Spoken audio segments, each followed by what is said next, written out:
자, 우리 검색엔진 최적화에 대한 얘기를 계속하고 있습니다. 자, 이번에 얘기해 볼 것은 우수한 품질의 콘텐츠와 서비스를 제공해라.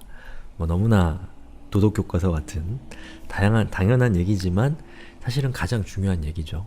예, 하지만 뭐 굳이 이거에 대해서 제가 여러분들에게 말씀드리진 않아도 될 것 같아요. 여러분들이 직접 보시고 하면 좋겠는데, 여기 보시면 요거는 좀 중요할 수 있습니다. 검색 엔진을 위한 것이 아닌 사용자를 위한 콘텐츠를 작성하라고 되어 있습니다.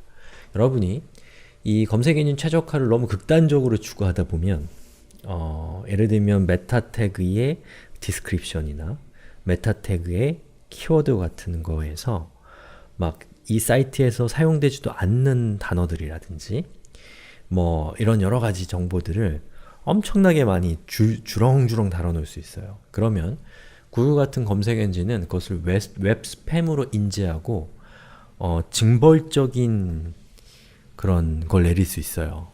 예, 검색되지 않는 거죠. 예, 그러면 이제 여러분들한테는 되게 난처한 상황이 오기 때문에 적당히 상식적으로 그렇게 검색 엔진 최적화를 하실 필요가 있다는 얘기입니다. 자, 그 다음에 보다 나은 앵커 텍스트를 작성한다 라는 얘기가 나오는데요. 자, 앵커라는 것은 링크를 의미합니다. A 태그가 앵커예요. 그래서 우리가 앵커 태그를 작성할 때 여기 보시는 것처럼 이 링크에 대한 대표성이 있는 그런 이름을 앵커로 지정하실 필요가 있다라는 얘기고, 그래서 이 앵커 텍스트를 작성할 때 그 링크의 이름이죠. 이런 걸 좀 피하라는 얘기입니다. 자, 어떻게 보면 구글 검색 엔진 요 최적화라는 것이 여러분이 웹페이지를 만들 때 어떻게 만들면 좋은지에 대한 좋은 가이드를 제공하고 있기 때문에 제가 이렇게 설명을 좀 드리는 겁니다.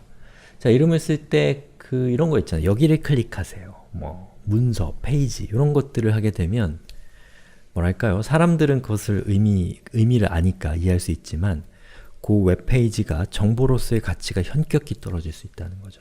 어떤 링크가 어떤 정보를 대표하고 있는지에 대한 정보를 표현하는 것이 앵커 텍스트이기 때문에 여러분들이 앵커 텍스트를 잘 작성하는 것은 그 사이트를 구조화시키고 정보화시키는 데 있어서 굉장히 중요한 요소입니다. 그리고 페이지의 URL을 앵커 텍스트로 사용하는 것도 좋지 않다는 거죠. 즉, 어떤 페이지에 대한 정보를 적어야지 그 페이지의 주소 자체를 앵커 텍스트로 쓰지 말아라, 뭐 이런 뜻입니다. 그리고 또 하나는 이제 링크를 눈에 띄기 쉽게 표현하기라고 되어 있는데요. 뭐 아시다시피 링크는 기본적으로 이렇게 밑에 밑줄이 쳐져 있고 그리고 파란색의 글씨로 표현이 됩니다. 그러면 저걸 딱 보면 사람들은 반사적으로 저것이 링크라고 생각하게 돼요.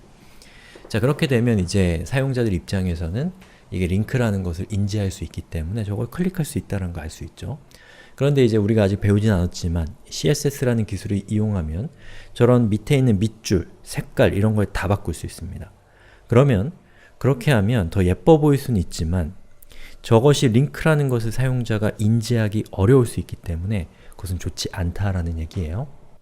그럼 이제 제가 CSS라는 것을 이용해서 여기 있는 디자인을 좀 바꿔볼게요. 우리 CSS 처음 보는 건데, 자, 이렇게 스타일이라는 태그를 입력하고 여기에다가 이제 CSS를 넣는 겁니다. 여러분 CSS 이해 못하셔도 됩니다. 우리 아직 CSS 안 배웠죠? 자, 지금 저기 제가 밑줄을 없애려고 하는 거는 여기 있는 얘들이죠. 얘들의 특징은 바로 A 태그라는 특징이 있습니다. 그쵸? 그러면 A 태그에 텍스트를 꾸며주는, 데코레이션을 꾸며준다는 뜻이죠. 텍스트 데코레이션을 none으로 하면 리로드 했을 때 보시는 것처럼 이것들이 링크임에도 불구하고 밑줄을 없앨 수가 있습니다. 바로 그렇게 이때 이제 사용한 것이 CSS인데요. 이렇게 하지 말라는 거예요. 이렇게 하면 이게 링크인지 알 수가 없잖아요. 그래서 사용자 입장에서는 이게 클릭 가능한지 알 수가 없기 때문에 그것은 정보로서의 가치를 떨어뜨린다 라는 그런 의미입니다. 자, 제가 CSS를 일부러 조금 살짝 노출을 했는데 여러분 CSS 우리 아직 정식으로 안 배웠기 때문에 이해 안 되는 거 자연스럽습니다.